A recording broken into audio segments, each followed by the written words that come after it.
unrealistic expectations that older men have about what they want in women. And the thing with unrealistic expectations is you're going to be disappointed. Thank you so much for joining us again on Second Act TV. Welcoming back Robert Manni, the host of Guys Guy Radio and TV, and the author of the Guys Guide to Love. Pick that up, a great summer read. Robert, thank you so much for being here. Oh, thanks for having me back, Silke. Well, today I have a topic that I actually wanted to talk about this for a bit now, ever since it happened. Did you hear about the Mel Owens controversy on The Golden Bachelor? Yeah, I think he's an ex-NFL player, and he kind of deleted himself from the show before it really got started.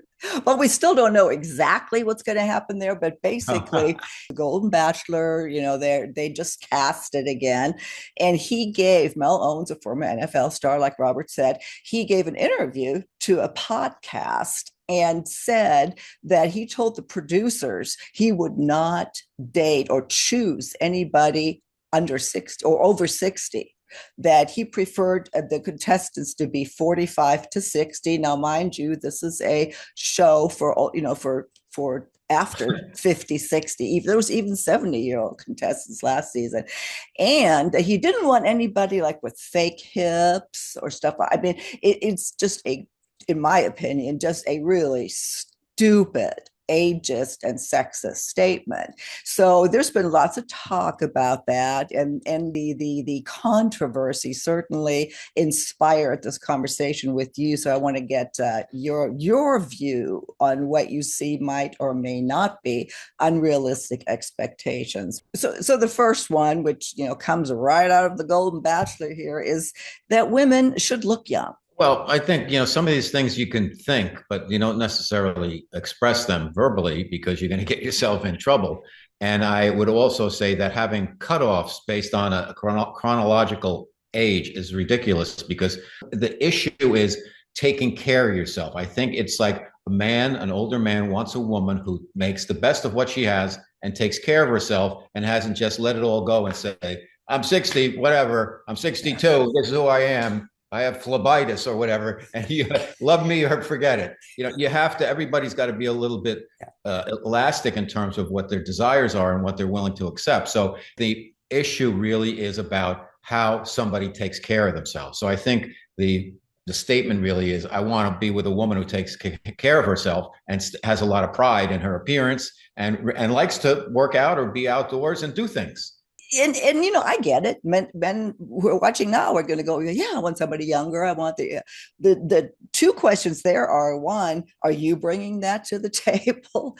And then Exactly. why? Well, how does that ultimately matter? It's really like what Robert just described: is what is that person like? There has to be instant chemistry is number two. That if the spark isn't there immediately, that some men will walk away after one date. And in fairness, women make this mistake as well. Everybody would like to have instant chemistry, but rarely do we have that. And it could be, well, sometimes you have instant chemistry with people who are your friends.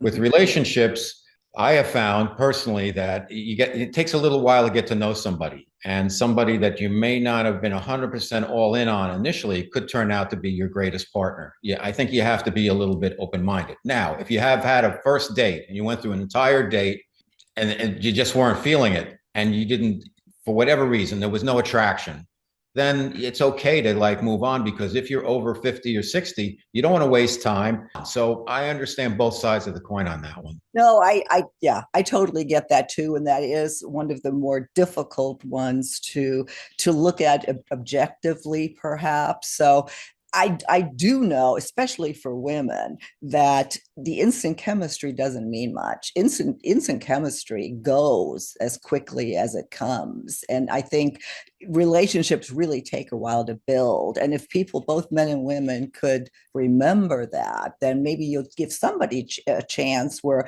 all the other boxes were perhaps checked, except for the instant chemistry, because that could come then. Anyway, I'll let everybody out there decide. Leave it in the comments. I know this is a controversial one. Well, sometimes also, Silka, if I may, sometimes people are nervous on that first meeting and they don't really allow themselves to come out yet until they get a little bit comfortable. So I think we have to, as best we can, give the other person a little bit of some slack, give them a little bit of a break. Again, if you go through an entire date and you're just not feeling it, and maybe the other person's not feeling it, it's okay. No, I agree. Another expectation, unrealistic expectation, that the woman should have no baggage. That a woman or a man wants a woman who's emotionally whole with no leftover trauma. Well, good luck with that after 50. Yeah, I think everybody, men and women over 50, if they've lived life, they've been hurt. And everybody's probably had their heart broken, and everybody probably has stuff that's happened in their lives. I don't think you're going to find somebody over 50 who doesn't have some type of baggage. Now, the issue is, how do you manage the baggage? Has that person grown? Have they learned from their experiences? Have they been knocked down and they get back up again? Like Rocky says, that's all that counts. Can have you dealt with life and the curveballs that you get? And do you still have a sense of humor about it? Do you still love life? Are you still an optimist? Do you still you want to open your heart? Or if you've shut it all down and just been like, life is this, that's not a good thing. So I think to me, it's the vibe that I would measure. What's the attitude about life? Everybody's got baggage. What you don't want to have happen, that it gets in the way of making a new connection. I 100% agree. Here's the next one. She should be emotionally available, but not needy. That men often want somebody who's warm and affectionate, but not too emotional or, well, and not too needy. Yeah, I mean, everybody wants a perfect, and unfortunately, that's not how life works. Sometimes needy people like a person who likes to solve problems, and they make good couples. I've seen that on numerous occasions where somebody's a little bit needy, like, I wouldn't really vibe with her, but I know, like, this guy and her, they'd be perfect. And I've seen those relationships work out. So it's all kind of based on what works for you and what your personality's like. And, needy is kind of a strong word. Maybe it's somebody who, is open to emotional support and has their heart open. And some guys don't want to deal with that. And that's what they want. They don't want to deal with that. That's their choice. They might be missing out, and they may not be. It's up to them. Like, nobody wants the drama. Yeah, you can't have intimacy if you reject the feelings that contribute to that. So yeah, Right. it's yeah, exactly. It's something that's just not realistic. Another good one here. She should want sex quickly and often. That sexual compatibility is a major concern, which, I get that. But if you expect it to happen too early in the relationship, you could be pushing someone off. And again, that goes for both sides too. And I think it's pretty subjective what is too fast and what isn't. Oh, I agree completely. And to me, that transcends age. When you're an adult, if you're over 25, you can have sex on the first date or the 10th date. It doesn't matter. That's your decision. I'm not saying you should have sex on the first date. A lot of people are like down on that. But that's your choice, that the couple. You have to find sexual compatibility. If you want it more than your partner, you have to find a way to get what you want, or get them a little more attuned to your needs. And in a nice way. Everybody's not wired exactly the same. It's You just had a little visitor. I love your yeah, kitty. That's it's so a saint. cute. There you go. He's Oh, very random. He's very that is random. here's another. She should be grateful to be with him. That some men feel that if they're available, employed, and a good guy, then she's lucky to have him. I've actually heard something similar in comments, which surprised me. Well, a lot of women would probably say that. If he has a job and he's a good guy and he's a good person and everything, that's good. Now, the guy, though, his attitude shouldn't be, she's lucky to have me. That's a little bit full of yourself. It should be, it's a good fit for us. And it has not, don't put the whole thing that you have a job or this or that. That's not the driver of the whole thing. It should be compatibility and mutual respect. But if you think, hey, I'm a real catch because I've got a job, I'm at this age, and I have some stuff. Now, okay, if you want to be that way, you can be that way, but it's a little bit on the, I don't want to say obnoxious, it's too strong a word, but if you have to get over yourself a little bit Yeah, what comes up a lot in the comments that I've is that a lot of men, when they were younger, they were hurt. Women were nasty and ugly, and I get that. I've seen them be like that, and they now remind women, well, now you're not in your prime anymore, and that may or may not be true, but it certainly stands in the way of finding love now. And so I wanted to include that point. Grateful to be with him. Well, listen, if you're a guy, you can understand that, hey, the tables have turned a little bit. So take the higher road. I mean, you don't have to be a jerk about it. Be the kind person that these other people weren't to you. Be the better person instead of like, well, women were mean to me, so now I'm going to like rub it in their face. And that's why that's one of those, it's a red flag, not just for the woman, but for yourself, that you're living in unresolved anger, and Exactly. that's not helping you at all. Here's another unrealistic expectation after 50. She should fit perfectly into his life. That men often hope to find someone who seamlessly blends into their routines, their travel, their family, with no friction or need to adapt. Well, that would be nice. And who wouldn't want that? Like you have everything going, and now you have a woman that fits all the other check marks for you, and nothing changes. But that's not how life works. You're going to deal when you're dealing with another person. There's always going to be some friction and some stuff. So I think as a goal, you want it to fit as seamlessly as possible, and it can be done where you meet a new person and it just feels right, and you guys kind of flow together and grow together. And that's really good. So it can be done, but don't expect it to be like magic that somebody's just going to come in and you don't have to change at all. You have to have some flexibility when you're dealing with another person. Is other person has needs also. So that's the goal. Now, is it going to be always seamless? Oh, probably not. What is in life is totally seamless? Nothing. Yeah. This goes even deeper because a lot of women, especially of our generation, will cater to that. They will make it seamless or appear to be seamless if they want the relationship to work. And I point at myself, as I many times do on this show, that something I tended to do, and perhaps still to some extent, it's just ingrained in you. But what happens is, then you prevent yourself from doing what you want to do, or live the way you want, or go after what you want.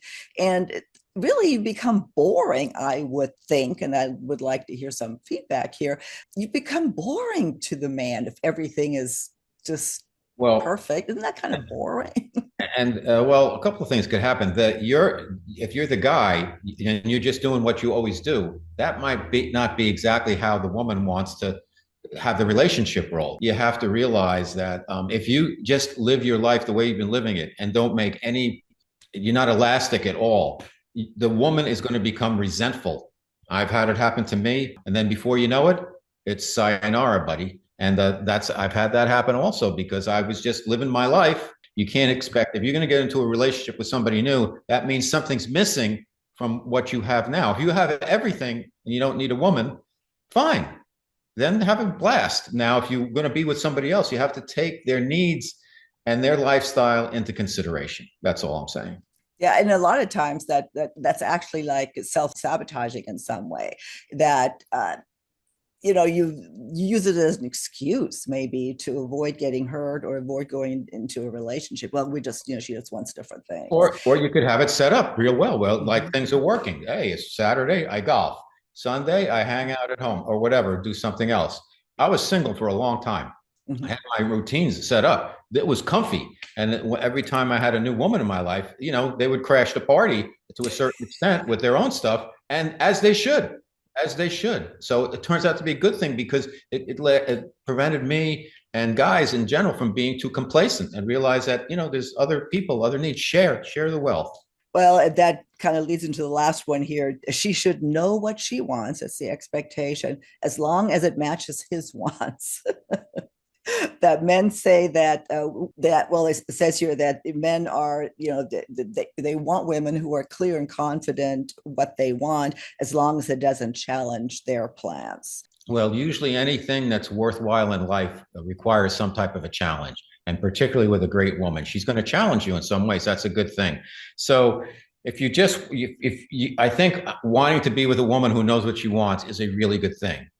But as long as it doesn't make me change it all, that's like, that's kind of an excuse then. Like if you either want her to know what she wants and be going for it, or not. Now, if what she wants maybe is a little bit different than you what you want in some ways, and the same as you in other ways, then you figure out a way to make it work if you feel it's worth the effort. I think it all goes back to attitude and what you bring to the table. And again, that works both ways. And going back to how we started the segment, with the expectation on beauty and age, that the sexist ageist stuff that still exists is something that will prevent you from actually finding love. I think it's somewhat relevant, and that is I always went into dating, and particularly with online dating, with my 85% rule, which is if I got 85% of what's been I promised to me, whether it's a profile or maybe it's a recommendation if a woman wants to introduce me to her friend, whatever, if it's 85% of the expectation, that's about what I'm expecting. That's a pretty good thing. And then you work it from there, see what happens. If you exceed that, like when I met my wife, I was like, she was 100 on a scale of 85. I had an 85% thing. I read her profile. She had one photo. She took it of herself, a selfie at like 2 a.m. I had no idea what she, really looked like dolled up. And when we met, I was like, whoa, okay, this is not 85%. I got it. Yay. And so it can be done. Yeah. And it can happen. So that's fun. So if you're not over expecting, because sometimes we get very excited about meeting somebody new and we want them to be 120% of our expectation. If you dial it back, you can be pleasantly surprised and build from there. Well, it comes down to that expectations just lead to disappointment, period. And so we need to look at whether or not they're realistic and what it is that we really want. So Robert, thank you again. I always love having these conversations with you. I will link to all of your information. Everything is in the show notes below. Robert's radio show, Guys Radio, now on UK Health Radio all over the world. And of course, your book, Guys Guide to Love. As I said before, great summer read. Pick it up. I'm going to read it again. Wow. Robert, thank you. And I look forward to our next conversation on Second Act TV. All right. Thank you, Silke. Thanks, everybody.